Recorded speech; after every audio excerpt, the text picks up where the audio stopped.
కౌన్ Banega CM Karnataka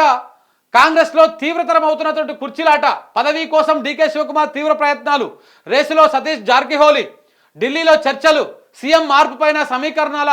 బేరుజులో Congress high command పరిశీలనలో ఖర్గే పరమేశ్వర పేర్లు మంత్రులకు విందు ఇచ్చిన సిద్ధరామయ్య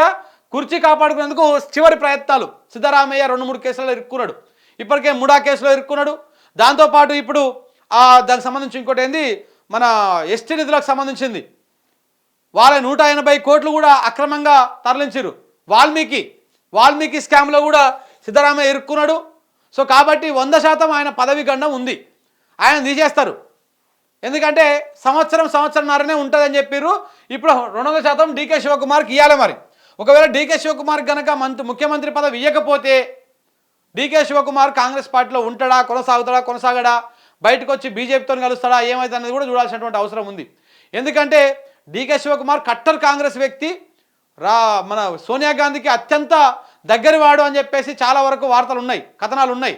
కానీ అట్లా ఎంతో దగ్గరగా ఉన్నటువంటి వాళ్ళు కూడా మధ్యప్రదేశ్లో కావచ్చు మిగతా రాష్ట్రాల్లో కాంగ్రెస్ పార్టీ వద్దనుకొని బీజేపీతో చేతులు కలిపే సందర్భాలు ఉన్నాయి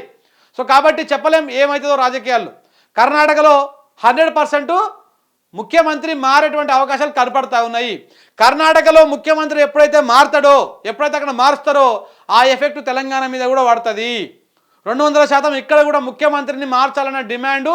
ఆటోమేటిక్గా కాంగ్రెస్ పార్టీ నుంచే వస్తుంది ప్రజల నుంచి కాదు కాంగ్రెస్ పార్టీ నుంచే ఆ డిమాండ్ వస్తుంది రేవంత్ రెడ్డి కుర్చీకి సంవత్సరంన్నర లోపల గండం ఉండేటువంటి అవకాశం స్పష్టంగా కనపడతా ఉంది